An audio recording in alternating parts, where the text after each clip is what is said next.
ada yang lebih pahit dari berharapnya hati kepada Allah. Allahumma aftah lana hikmataka ya Allah.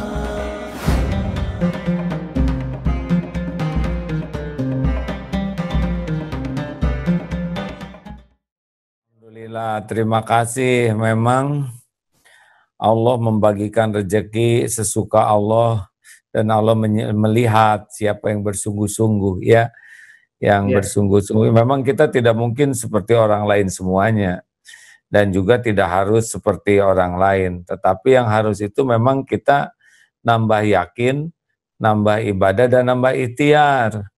Karena semua ide itu juga datangnya dari Allah. Hanya untungnya bagi orang yang beriman, kalau punya ide kreatif itu adalah untuk kebaikan ya, untuk jadi amal soleh. Dan semua otak itu ciptaan Allah, semua ide juga datang dari Allah, semua kreativitas juga atas bimbingan Allah. Bedanya kalau punya iman, kita bisa punya niat dan cara yang benar ya. Makanya kalau orang diberi, kita juga sangat memungkinkan diberi itu oleh Allah kemampuan berpikir, ide, gagasan. Nah, makanya jangan ragu untuk terus meminta kepada Allah diberikan petunjuk ya, dan semuanya juga Allah yang atur. Sepakat ini, terima kasih Pak Antoni Syafi'i. Jadi ada satu lagi nih. Nah, bagaimana nih kita ini, misalkan kita juga yang punya potensi, tidak punya bisnis, tapi kita bisa bantu orang yang memulai bisnis itu, jangan ragu-ragu kita ikut memasarkan. Kalaupun kita nggak dapat untung uang, kita untung memperkenalkan produk dia, asal bisa bertanggung jawab ya. Jangan sampai udah kita perkenalkan, kita ketiban pulung nanti ya. Kita jaga kualitas, jadi keuntungan itu tidak selalu dalam bentuk uang. Kita menolong orang, misal kita udah cukup nih uangnya, terus ada yang kecil-kecil cari usaha, nah kita bantu memfasilitasi mereka supaya usahanya berkembang dengan ilmu kita, dengan jaringan kita. Nah, ini pun bagus kita lakukan di seperti ini itu ya. Jadi kita bisa dapat keuntungan dalam bentuk lain, yaitu membantu orang yang kreatif bisa lebih berkembang. Nah, ini pun sebuah keuntungan jenis lain nih ya, yang membuat Allah ridho. Jadi tidak harus kita selalu menghasilkan uang, tetapi kita membantu orang lain menghasilkan rezekinya juga, akhirnya sebuah ladang amal menarik nih di zaman begini. Karena kan ada yang disebut dengan dropshipper sama reseller sama recommendator Kak. Kalau yang reseller, kita mengambil barang orang lain, kita nggak punya barang, tapi kita melihat ini ada satu potensi penjualan, maka kita beli dahulu, kemudian kita jual lagi.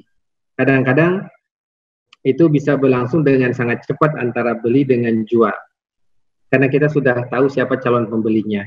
Ada juga yang dropshipper. Kalau dropshipper itu kita memang tidak megang barangnya dulu, melihat ada potensi barang bagus, kemudian kita tawarkan. Nah, itu sesungguhnya dari gudang penjual langsung kepada rumah pembeli. Dari gudang penjual langsung kepada rumah pembeli. Tapi kalau gitu gimana tuh Ustadz? Mumpung ada pernyataan ini, kalau reseller kan ada ikatan kerja yang jelas. Kalau dropshipper dia kan jual barang orang, secara hukum Islam jual bagaimana? Barang orang sesungguhnya ketika dia mesen kepada penjual, dia sudah terjadi jual beli yang pertama. Nah, kemudian ketika dia menjual kepada pembeli, itu terjadi jual beli yang kedua. Jadi sesungguhnya terjadi dua tahapan jual beli. Nah, cuman dia tidak masuk ke gudang kita gitu, tidak masuk ke gudang kita. Tetapi itu secara syariahnya namanya qabd hukmi. Ijab kabulnya secara hukum, secara online. Kan ada ijab kabul, saya terima saya terima satu laptop harganya 5 juta, warnanya ini oke ya, kemudian saya jual lagi. Nah, itu tidak seperti itu. Tetapi ketika saya mengorder handphone, berarti saya sudah terjadi jual beli dengan si penjual. Oke. Nah, kan belum bayar, Ustaz. Uangnya kan nggak lewat kita kan? Ya, itu kan kita tapi itu kan sudah dalam kontrak dengan kita, sudah dalam pemesanan ikatan. ikatan dengan kita. Nah, nanti akan dikirim kemana, bisa dikirim ke kita, bisa kita langsung jual lagi ke sana. Tetapi pada dasarnya itu terjadi dua tahap. Tahapan kita beli, kemudian tahapan kita jual. Yang bedanya itu ketika disalurkan, dia tidak masuk ke rumah kita atau ke gudang kita, tapi langsung ke sana. Kalau yang tidak halal yang seperti apa situasinya? Yang tidak halal itu sesungguhnya kita menjual sesuatu yang tidak jelas dan di situ menimbulkan goror. Artinya barang yang dijualnya ada unsur ketidakpastian dari sisi size-nya, dari sisi bentuknya, dari sisi bisa dideliver atau tidaknya. Nah, itu disebut dengan bai'ul ma'dum. Atau menjual beli yang tidak ada dan tidak bisa diproduksi secara sama. Tetapi Rasulullah SAW dahulu pernah bersabda, nazala Rasulullah SAW di Madinah, fawajada lahu yata'amaluna bisalam. Faqala idza tabayatum bisalam fabi'u fi kailin ma'lum wa wazin ma'lum. Fafairu fi bailin ma'lum wa kailin ma'lum wa wazin ma'lum wa sirin ma'lum wa ajalin ma'lum. Atau kama qala sallallahu wasallam. Rasulullah SAW hijrah dari Mekah menuju ke Madinah, kemudian mendapatkan penduduknya bertransaksi secara tidak tunai. Pemesanan. Nah, kata Rasulullah SAW, jikalau kamu menjual beli tidak tunai, artinya ada unsur pemesanan di situ, maka jual belilah dengan takaran yang jelas, berat yang jelas, demikian juga harga yang jelas, dan semuanya harus jelas.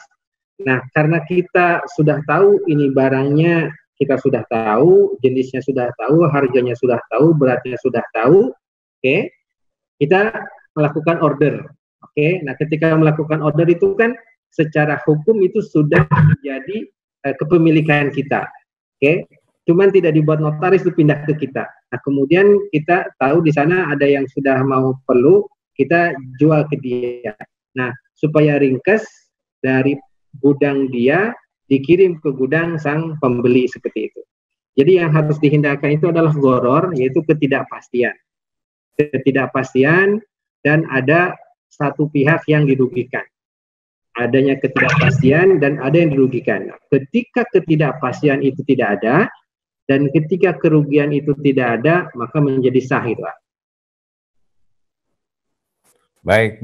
Wah, ini mah jadi tanya jawab. Tapi penting nih, karena sekarang dalam dunia dropship dan reseller ini menjadi sangat penting untuk ketenangan. Nah, yang nanti agak dosa itu, bukan yang nanti rada berbahaya itu, jikalau kita dalam transaksi ini mempergunakan lembaga keuangan konvensional.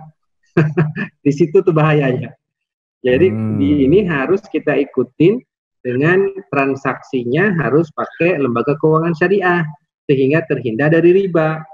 Nah, walaupun barangnya halal, walaupun jual beli tahap pertamanya jelas, jual beli tahap keduanya jelas, tidak ada unsur penipuan atau goror, tidak ada yang dirugikan, tetapi kita masih pakai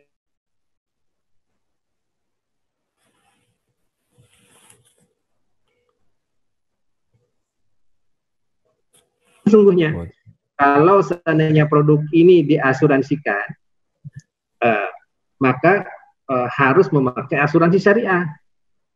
Jadi tingkat kehalalannya ini bisa berbeda-beda. Nah, ini yang paling lengkap itu barangnya jelas, kemudian transaksi secara keuangannya jelas, tidak ada yang dirugikan. Nah, termasuk juga jika ada unsur pelindungan asuransi, maka asuransinya pun harus asuransi syariah, insya Allah. Nah, dengan seperti ini, insya Allah jadi lengkap dan jadi komplit, insya Allah. Masya Allah. Ini mah. Ini kalau seperti dropshipper gitu kan biasanya harganya di-up lagi sesuai dengan kehendak penjual, bukan supplier, sedang dia tidak punya barangnya. Maaf, itu gimana? Misalkan sebagai dropship, dia harganya sesuai dengan dropshipnya, bukan sesuai dengan suppliernya. Kumaha tah, Ustaz? Kan gini, seseorang itu kalau jual beli kan harus untung. Beli 10, jual 12. Dia untungnya 2, gitu kan? Nah, sesungguhnya jika seorang itu, ini terjadi dropshipper itu jikalau si pembeli tidak tahu siapa produsennya. Jikalau dia tahu produsennya kan nggak datang ke kita.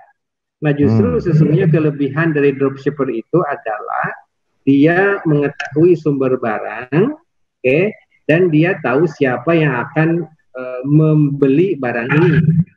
Dia tahu sumber barang dan dia tahu siapa yang akan membeli barang ini. Maka dia memasarkan.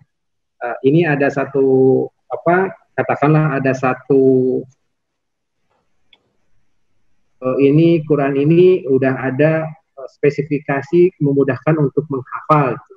Karena tidak semua Quran itu didesain untuk menghafal. Nah, informasi ini hanya dimiliki oleh saya, gitu. Tidak dimiliki oleh calon pembeli saya. Karena jika si calon pembeli saya sudah tahu, dia akan langsung direct ke sana kan. Itulah keunggulannya informasi yang saya miliki. Nah, ketika spesifikasi ini saya sampaikan, saya ada stok nih, atau saya punya Quran jenis baru, yaitu yang bisa memudahkan untuk proses menghafal. Saya tahu bahwa di sana tuh di gudang penjual itu dia sudah memiliki ini. Jadi ketika saya lakukan order untuk si pembeli itu barangnya ada. Karena jikalau si dropshipper itu memasarkan barang yang tidak ada, berarti kan ada kesulitan. Bisa jadi di produsen satu sudah habis, tapi karena ada yang memproduksinya, misalnya ada produsen dua, bisa dari ke produsen dua. Toh jikalau tidak terjadi transaksi, si pembeli tidak harus membayar dahulu. Seperti itu, Jadi ini yang paling penting itu adalah informasi yang dimiliki oleh saya karena ada satu produk yang baru. Nah, bukan kebetulan, qadarullah, si pembeli itu belum tahu ada di kota tertentu yang punya. Gitu. Nah, itulah yang dimanfaatkan. Sehingga saya bisa dapat keuntungan. Kalau saya beli 10, dijual 10, kan saya nggak dapat untung. Kalau saya beli 10, minimum harus 11 atau 12 gitu.